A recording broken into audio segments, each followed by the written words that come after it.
On your Monday episode of Locked On Raptors, the Toronto Raptors lose in heartbreaking fashion to the Atlanta Hawks while down 6 of their 10 best players. We will dig into our big takeaways from the game. We'll talk about why this is actually probably a loss you can feel good about despite it stinging in the moment. We got the good, the bad, and the and so much more as you're used to on a Monday here with Vivek Jacob of Raptors.com. It's all coming up in just a second. Thanks so much for hanging. You are Locked On Raptors, your daily Toronto Raptors podcast, part of the Locked On Podcast Network, your team every day. Hey, what's going on? Welcome to episode number 1286 of Locked On Raptors for Monday, November the 21st. I'm your host, Sean Woodley. You can find me on Twitter at WoodleySean. You can subscribe to my Substack newsletter. It's called Post Touches. Just go search it up on Substack. Hit the big subscribe button there. It's free, or you can pay a small sum. It's appreciated either way. And I've also been covering the Raptors for 9 seasons, so thanks for being along. You can go and subscribe, follow, rate, and review the show for free on your favorite podcast apps. You can also go to YouTube and hit the big red subscribe button over there. You can't miss it, and it helps to support the show big time when you go ahead and smash that button. So thank you very much for doing so. All right, on today's show, we are digging into a not so fun, but also very fun loss to the Atlanta Hawks, depending on how you kind of view it. I think with a couple of days of distance, it's maybe a little bit more fun in hindsight. I was having a great time on Saturday myself until, things went awry at the end of overtime. We'll get into all of it on today's show with our pal Vivek Jacob from Raptors.com, who is here. But first, got to tell you about our friends over at PrizePicks. Today's show is brought to you by PrizePicks. First-time users can receive a 100% instant deposit match up to $100 with the promo code LOCKEDON. That's PrizePicks.com, promo code LOCKEDON. All right, let's get to it. Big V, Vivek Jacob wearing his Netherlands kit coming into this one, right? It's very orange. I'm seeing Netherlands, right? Yep. I suppose looking at it, it could be one of the 3 lions, but it's not. I do have to ask you, though. Wesley Sneijder jersey. Oh, that's a beauty. We love Wesley Sneijder. The Dutch, always fun. Also, before we dive into the I'll have my Canada jersey ready for Wednesday. Don't worry. There you go. I will too. But before we dive into the basketball level, I have to ask you, we're on the heels of England beating Iran, 6-1 at last checked? I don't know if they got 6-2. in stoppage. 6-2! Wow! Unbelievable. I have to ask you, is score. it coming home? Nothing better than the English getting some hope early. Yeah. That's usually how it'll do you, for sure. I think it's going to be, like, you fully expect them to coast through the group stage. They are the best team of the 4. But I think that first test in the round of 16 is going to be interesting. It'll be either Netherlands or Senegal, maybe Ecuador. And I think, especially if it's the Netherlands, that's going to be a good game. Juicy stuff. It would be a lot of fun. We all, of course, know that Wales is going to top the group. Go Dragons, etc., etc. Gareth Bale is my favorite person alive. All right, let's dive in now, shall we, to a Raptors game against a team who does not have my favorite person alive. Trae Young, who, won the game for the Raptors with a very good play at the end of the game in overtime after the OG Anunoby free throws. AJ Griffin laying it in with ease, with no contest, as Scottie Barnes was spooked into going to try to run Trae Young off of a pull-up 3 attempt. Lots went into that. We'll examine the sort of end of the game and what went wrong for the Raptors. We'll talk about the end of regulation, I'm sure, as well. But just kind of want to get your big impressions overall from this game, Big V, because for me, now that there's a couple days worth of distance, now that, you don't have to be so mad about the final result, I kind of feel like this is a loss you can feel good about. Of course, we knew the injury situation going in. 6 guys from their top 10 not available. And I thought they acquitted themselves really nicely. And a thing we've talked about the last couple times you've been on the show, Big V, is the effort, the consistency of just sort of sticking with it and trying hard for long stretches of the game. And you cannot fault these shorthanded Raptors for the effort they put in against the Hawks, to be sure. Basically rolling with a 7-man rotation. You get 3 guys over 40 minutes. Scottie Barnes plays 46 in this game, including also going out for a sec after rolling his ankle. I think there was lots of good to pull from this one, Big V. What were your overall impressions from the loss to the Hawks, 124-122 in overtime? Yeah, I think the main thing is I feel for them. I felt like for the most part they played really hard, and they gave everything they had. I watched the game back. If there is a stretch of disappointment, I feel it's the way they came out to start the third quarter. Just a bunch of easy transition buckets for the Hawks. And so I think that's one area where you look at and say, well, that sucks, right? The Hawks were begging to be buried right there. Exactly, right? And it was, in some ways, I found it, obviously, this team right now is shorthanded, but in some ways, I found it a bit similar to that road game against the Nets where the Raptors had opportunities to kind of step on the throat and create a bit more separation. And they kind of just let go of the rope or stepped off the gas a little bit. And before you know it, it's a tie game or it's a 2-point game and you're really in a battle. And so that element of it, I found. And yeah, like you look at the final play, Scottie basically thinks Trae is Kobe and is going to shoot it no matter what and rushes over. And there were warning signs before with AJ Griffin. I mean, like there were multiple times where he leaked out and you really had to be conscious of him. So I think that aspect of it is a bit disappointing. But overall, there were several moments, right? Like in terms of feeling unlucky, like the Juancho dunk, that was a marginal call where you're calling it back. Bring in FIBA basket interference rules today, please. Oh my God, we're not children. Let's just let people dunk it when it's on the rim. Anyway. Yeah. And there was the OG catching the ball in the corner and stepping out of bounds before he drives in. Several plays like that that you probably look at and wish you had back. But yeah, overall, you got to be proud of the effort. You got to be proud of the performance. And it just sucks that there's so many little things that you can pick at that would have changed the result. Absolutely. Even just Scottie Barnes dunking it on the final play as opposed to trying to lay it up at the end of regulation. Although I think I'm not the first person to make this point.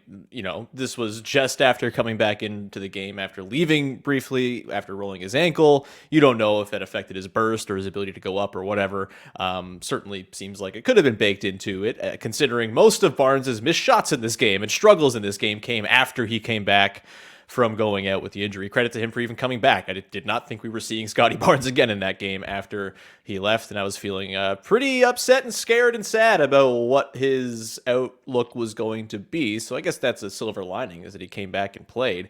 We'll see, I guess, as we get some reports this week as to what his status will be for Wednesday against the Nets. But yeah, just I haven't thought got this a single game one until now.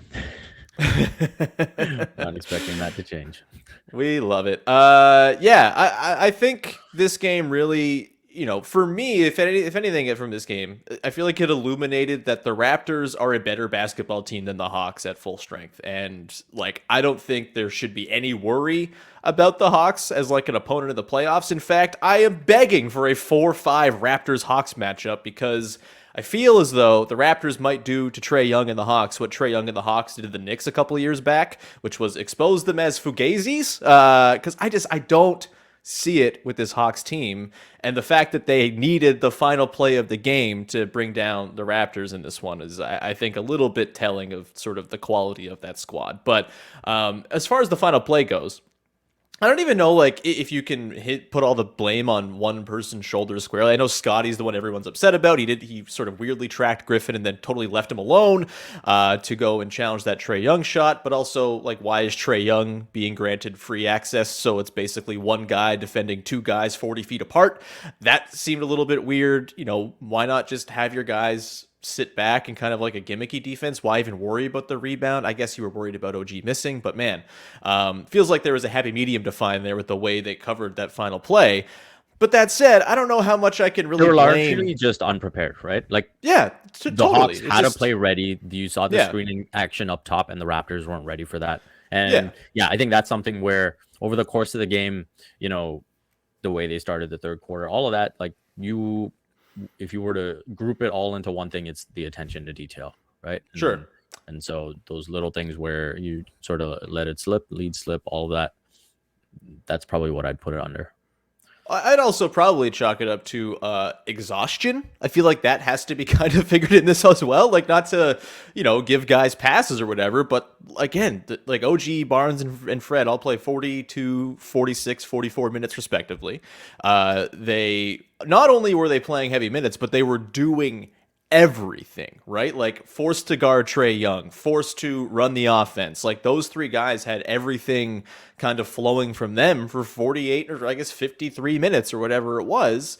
Like, I could understand maybe being a little bit flustered at the end of a game and not having like the exact attention to detail you need to defend a play like what the Hawks drew up. I can't really get all that mad about it. It's upsetting and disappointing they lost in that fashion, to be sure. And to give Trae Young the moment where he can wave at your bench is certainly not ideal. But I don't know if I can, with Scottie, like, oh, you instinctually go out to stop Trae Young from pulling up after he burned you with an exact shot like that 2 different times in crunch time. Like, I kind of get it. So yeah, not the best in terms of like leaving a sour taste in your mouth to close the game, but on the sort of balance of play, I thought the Raptors were the better team. I thought they were really inspired in this game, and that I think is worth taking away. We're going to continue on here and dive into what I think is kind of the silver lining of this stretch of having none of their players available. Of course, they're 4-4 now without Pascal Siakam. They're treading water just fine. And I think, in particular, seeing what Christian Koloko and Malachi Flynn did and also couldn't quite do in this game against the Hawks, I do think it has a lot of importance for the team going forward here. We're going to get into that in just 1 second here. There will also probably be some Thad Young praise sprinkled in somewhere because, God, I think I'm in love with Thad Young, Big V. It's a problem. We're going to continue on and get to that in just 1 sec. But first, I want to tell you about BetterHelp. This show is sponsored by BetterHelp. And look, it's a hard time of year. It's dark early if you're living in the northern reaches of our continent, because daylight savings time is a scourge. And look, it's difficult to get yourself right and also difficult to navigate the very difficult machine that is you and your brain. But that's why therapists are here. Therapists are trained to help you figure out the cause of challenging emotions and learn productive coping skills, which makes therapy the closest thing to a guided tour of the complex engine called you. BetterHelp has connected over 3 million people with licensed therapists. It's convenient and accessible anywhere, 100% online. I've not done therapy myself, but I know plenty of people who have, and it's worked wonders for them. And I'm very much looking at it as someone who is very seasonally affected at the current moment, and I'm looking into it as well. It really is worth your time to invest in yourself and try to take care of you, because if you're not taking care of yourself, you're not able to be there for the people around you either. As the world's leading therapy service, BetterHelp has matched 3 million people with professionally licensed and vetted therapists, available 100% online. Plus, it's affordable. Just fill out a brief questionnaire to match with a therapist. If things aren't clicking, you can easily switch to a new therapist anytime. It couldn't be simpler. No waiting rooms, no traffic, no endless searching for the right therapist. Learn more and save 10% off your first month at betterhelp.com/lockedonnba. That's betterhelp, HELP.com/lockedonnba. All right, we continue on here with your first listen of the day. Sean, Woodley, Vivek Jacob, Big V Monday, breaking down the Raptors' loss to the Hawks. And what I kind of want to get into now, Big V, is the sort of nice silver linings we're seeing from not having any players available, I suppose, and sort of thrusting guys into not only minutes, but heavy minutes and important minutes, high leverage minutes. And particularly in the case of Christian Koloko and Malachi Flynn, I thought Saturday was like a really important night for both. Let's start with Koloko, who in this game goes for 7 points, 11 rebounds, an assist and 4 blocks, 30 minutes, 2 of 4 from the field, gets to the line 6 times as well. Would like to see it better than 3 of 6, but still. I thought, what a trial by fire for Christian Koloko in this run, right? He doesn't start. He ends up playing 30 minutes. I thought this was a good call by Nick Nurse to kind of go Koloko over Wancho late in this game, slide Thad to the 4. As great as Thad was in this game, he just clearly didn't have the size and the rim protection chops to handle the Clint Capella, Onyeka Okongwu at the rim with Trae Young barreling down the middle of the floor. it's difficult to guard that pick and roll combination. And, Thad did his best. And I thought Christian Koloko kind of getting thrown into that fire. There were mistakes, to be sure. There were tough shots made over him as well. But there were also a lot of really nice flashes of excellent pick and roll defense. A couple blocks on Trae Young here and there. What were your thoughts on the way Koloko navigated a very difficult circumstance for a rookie big man coming in to have to defend probably the best pick and roll guard in the NBA right now in Trae Young? Yeah, I think your points about both Koloko and Flynn are good. I think with Koloko specifically, you could argue that he kept the Raptors alive down the stretch in that fourth quarter, right? Like with offensive rebound after offensive rebound. Totally.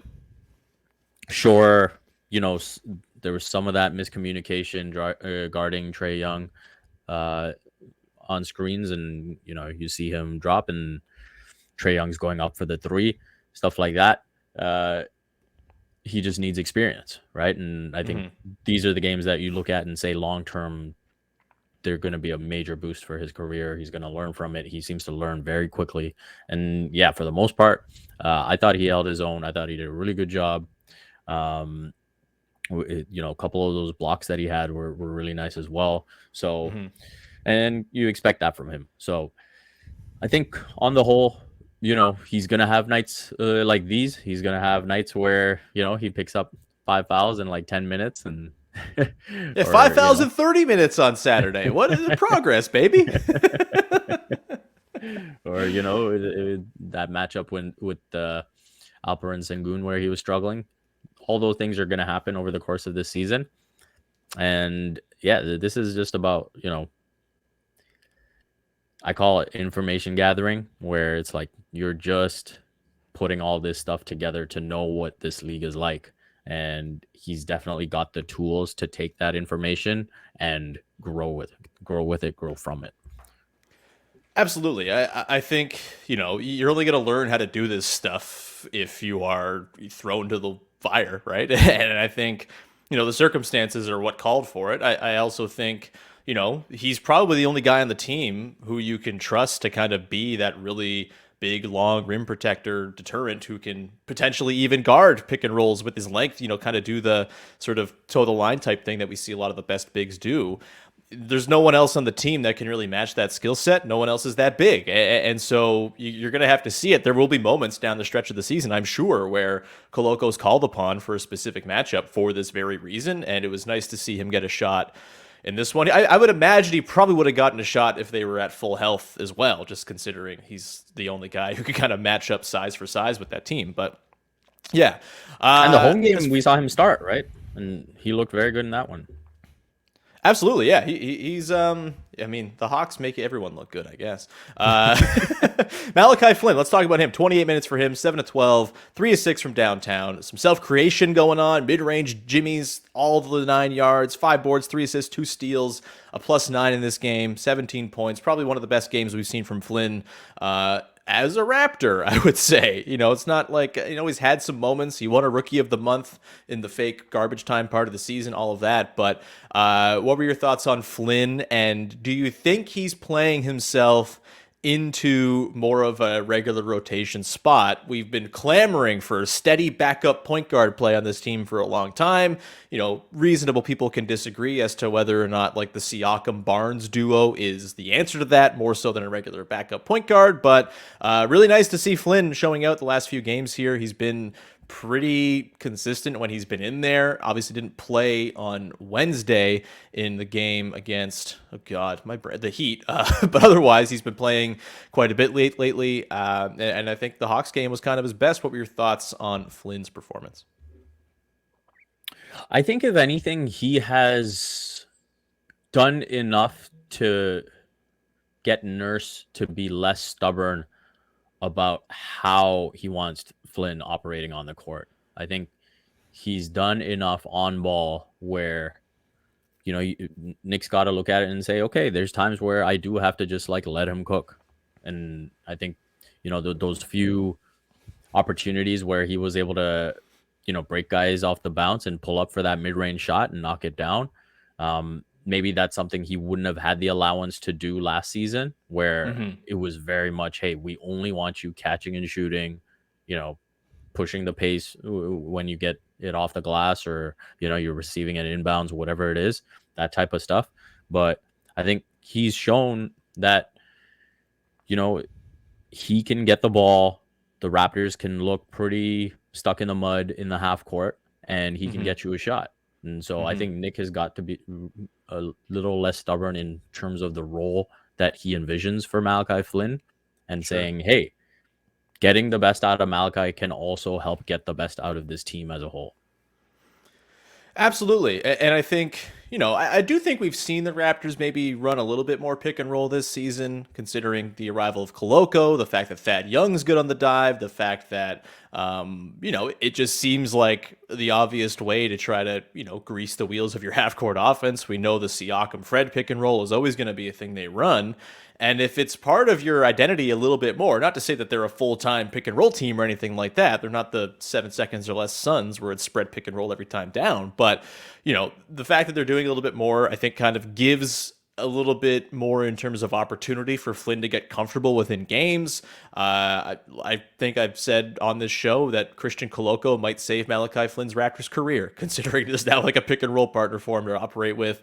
I think it was really nice to see, and I'll continue my sort of take that I've started on the last week here, but I think long term this season, as much as Delano Banton was fantastic against the Pistons on Monday, and obviously it sucks that he's out with injury right now, I think Flynn over Banton is going to be the thing for the season. Like, I really think Flynn just does more that the Raptors need desperately. Banton kind of offers a bit of surplus to requirements with some of the stuff he does, considering everyone else does a lot of that stuff, and he has similar unless struggles he's knocking down the three.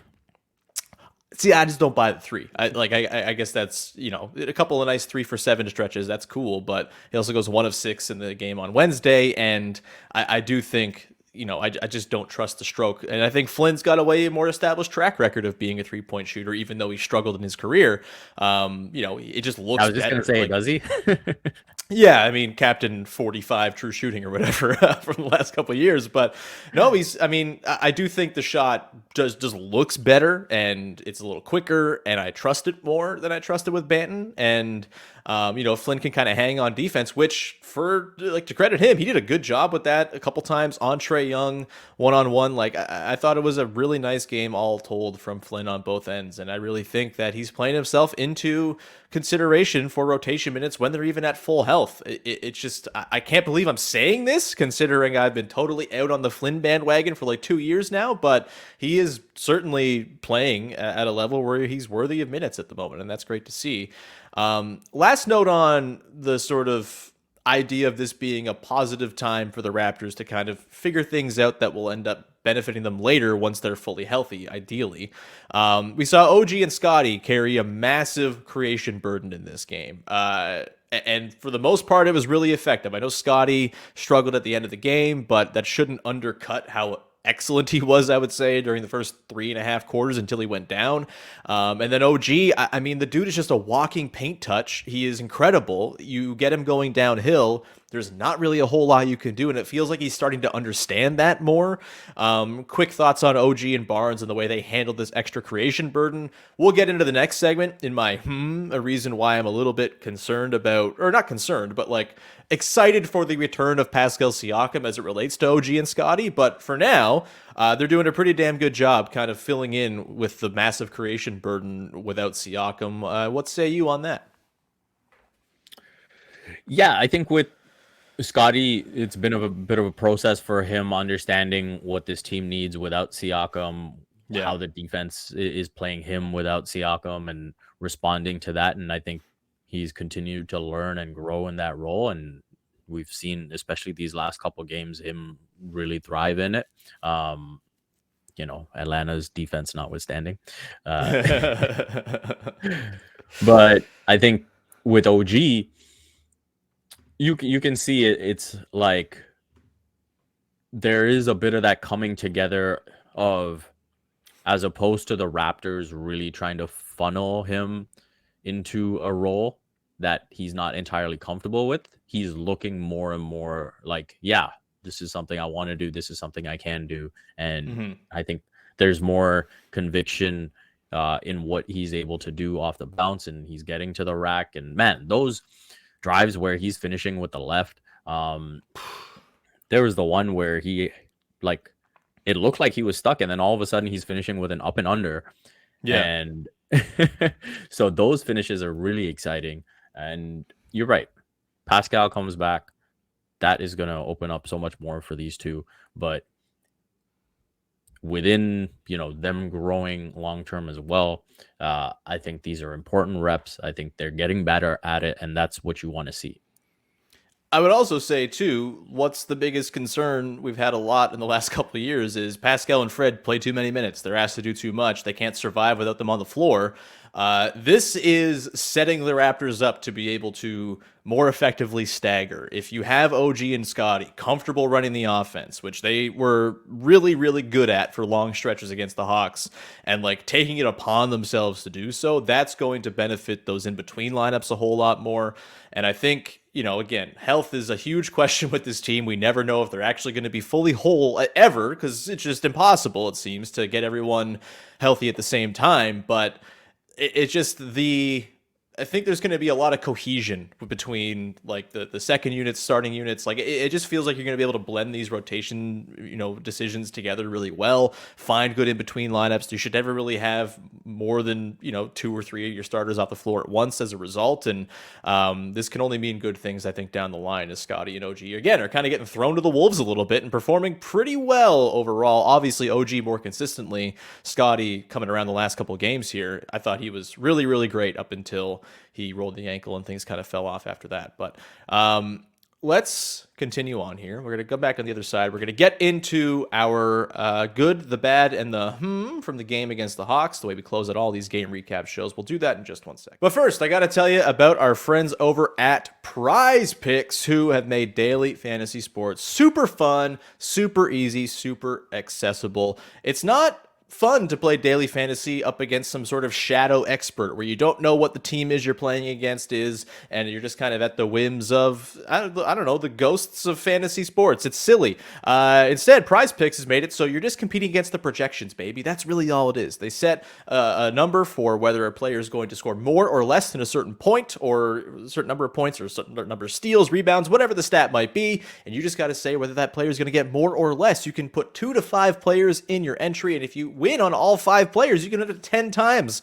what you put in. It's really fantastic. And now they've added a 6th player. That's it, a 6th player that you can add into your PrizePicks entry and win up to 25 times your money. How could you not want to do that? You got the World Cup going on. You've got basketball, hockey, all of it's at the height of it right now. You can go and have yourself a great time with cross-sport entries and all that good stuff over at PrizePicks. They're safe, they offer fast withdrawals, and they're operational in over 30 states and Canada, everywhere except for Ontario at the moment. Download the PrizePicks app or go to prizepicks.com to sign up and play daily fantasy sports. First-time users can receive a 100% instant deposit match up to $100 with the promo code LOCKEDON. If you deposit $100, PrizePicks will give you $100. It's that simple. Just go and check them out and enter the promo code LOCKEDON at sign-up at prizepicks.com for that instant deposit match up to $100. And we continue on here, rounding out your first listen of the day with the good, the bad, and the from the Raptors' loss to the Atlanta Hawks on Saturday. Let's start with the good. I will go with mine first. It's the Raptors broadcast team and their very clear resentment for the Atlanta Hawks. It's just Alvin Wiliams. I'm loving Alvin this season. He's really seeming to come into his own in his second year on the job. And his, I think pretty fair dissection of what ails the Hawks when Trae Young is on the floor was once again a talking point for him. He talked about this in the last time they played the Hawks as well, but talking about how when DeJounte Murray's on the floor, the ball moves. Everyone seems happy. Everyone touches it. It actually feels like team basketball. When Trae Young's in, maybe not so much. Whether there's validity to it, I think you can kind of come somewhere in the middle as to sort of what the real truth is there. But I love Alvin Wiliams just unabashedly calling out Trae Young's style of play, which I find also to be incredibly annoying and grating to watch. And after the game, they did a little post-game thing where after the loss, and even after a loss, Matt Devlin goes on a little bit of a rant and says, the Hawks are not to be worried about. Like, you're not worried about the Hawks at full strength. And I'm just like, hell yeah, Matty D. This is what I want from my local broadcast team. They are my good for the game on Saturday. What was your good, Big V? My good was watching Thad Young. I mean... Oh, after my heart. I think he's my favorite, like, role player Raptor since Terrence Ross. I'm ready to say that full out loud. I love him so much. He's incredible. Wow. Carry on.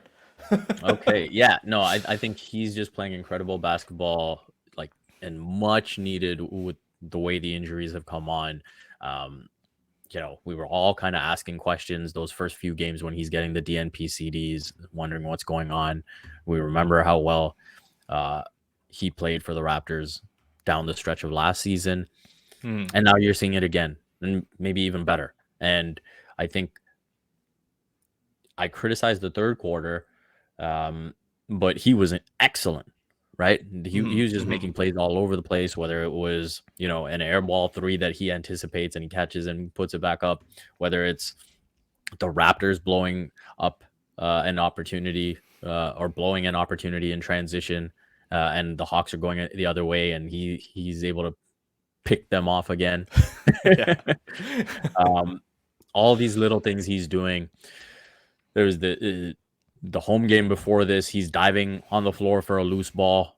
I mean, like, if you're a teammate and you see your 16-year vet diving for a ball, like, that sets a precedent, and you got to follow through with that level of commitment and effort. And yeah, I've just really enjoyed watching him play, like, those opportunities, whether he's getting the ball, at the top of the arc, at the elbow, and, the Raptors are able to get some flex action going. Like, those are just really fun, important plays that the Raptors need right now with all the injuries. Yeah, loving Thad Young. Just the best. He makes the right play every time, even when it's a game where you're losing by 3 and he gets a ball with 20 seconds left or whatever, and could, in theory, pull a 3, but instead knows that he's a 9% three-point shooter and drives, gets a couple free throws for Koloko.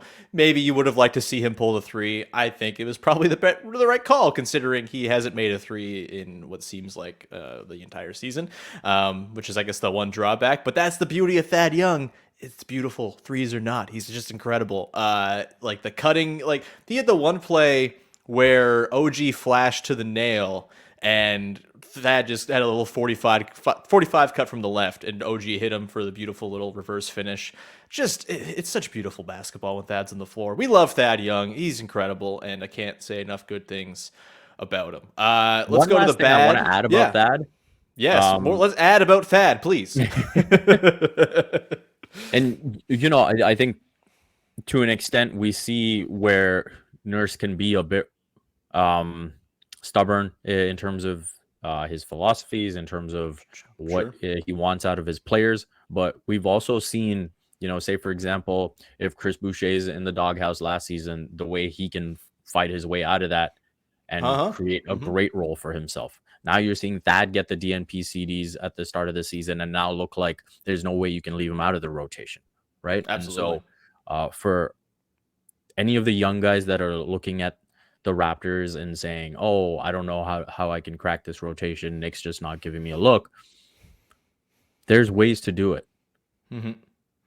For sure. Let's go on to the bad to, bring it down for a second. I guess my bad will be the final play of regulation where Scottie couldn't quite finish it. The wind was sitting right there. The rim was unforgiving. Again, I feel like the ankle must have had some sort of role there, considering we've seen Scottie dunk from that position in the dunker spot about a dozen times in just the last week. That's kind of a place where he's been great at sort of ending up and going up and finishing. So that sucked that he didn't end up throwing down the dunk to close out the game.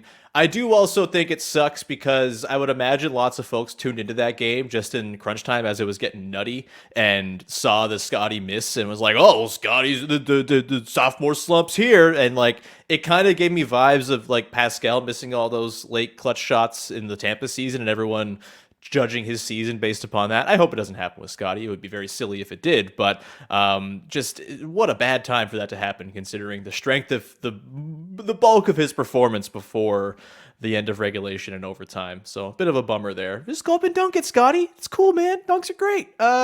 Big V, what was your bad in this one?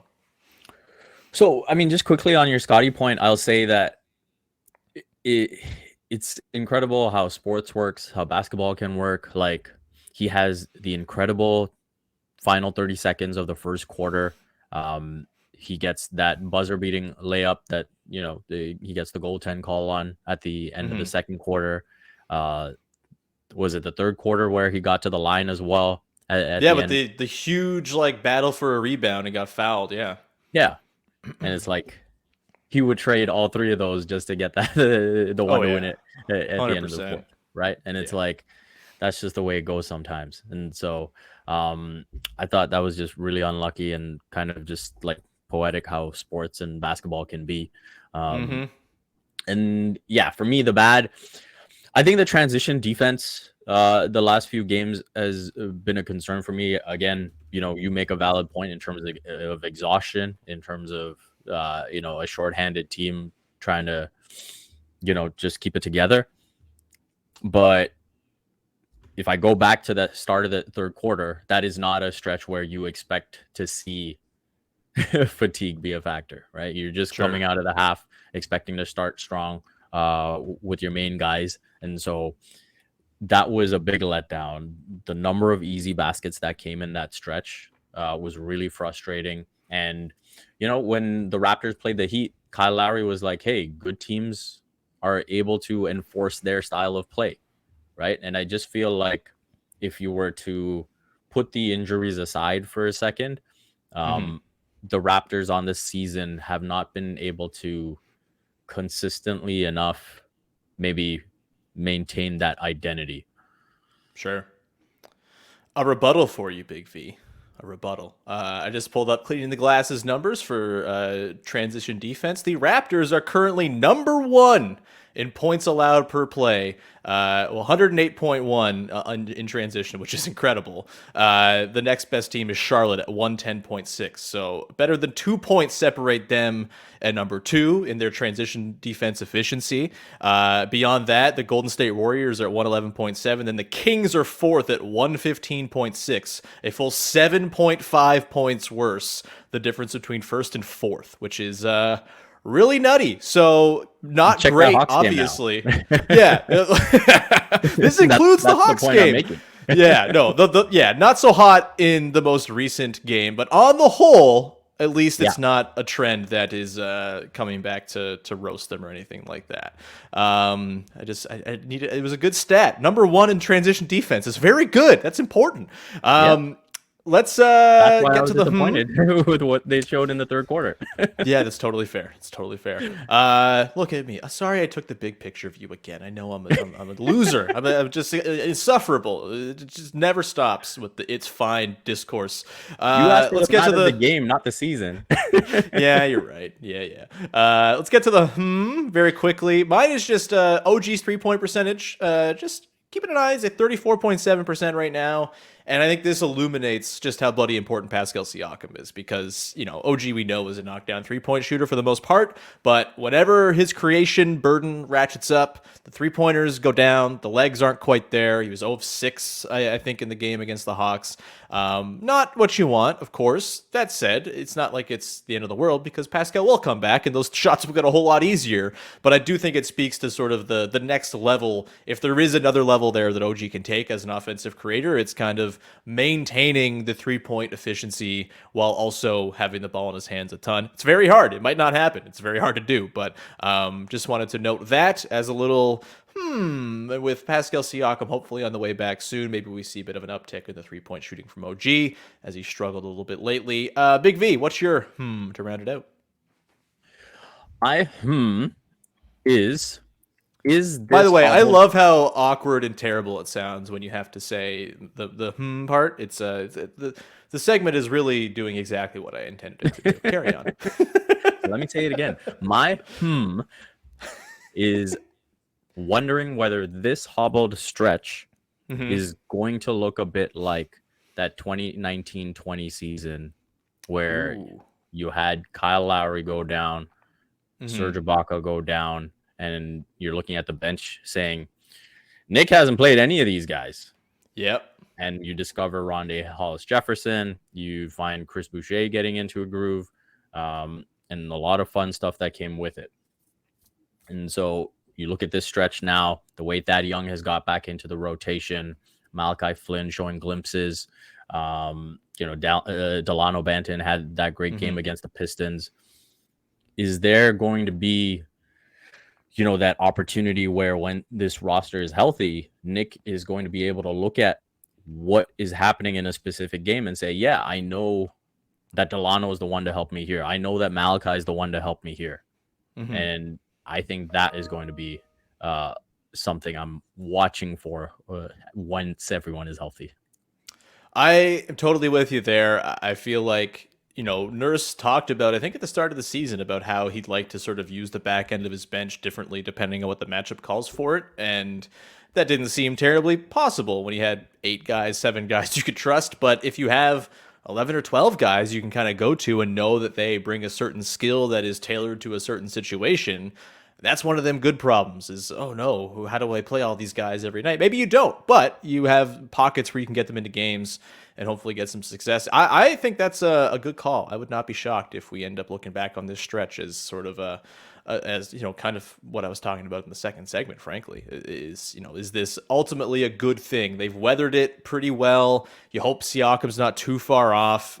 We haven't gotten word yet. It's been over 2 weeks since the injury, though. I think it was always ambitious to think it was just going to be 2 weeks with the groin thing, especially when they said he'll be reevaluated in 2 weeks. So we'll see. Maybe they get him back this weekend against the Mavs. Maybe it's as early as Wednesday. Who knows? But can only be good things. And for you to have this sort of rash of injuries early on, it's the time you want it to happen, I suppose, where you can kind of get looks at other guys and kind of assemble your plans accordingly for the rest of the season once you kind of get your guys back.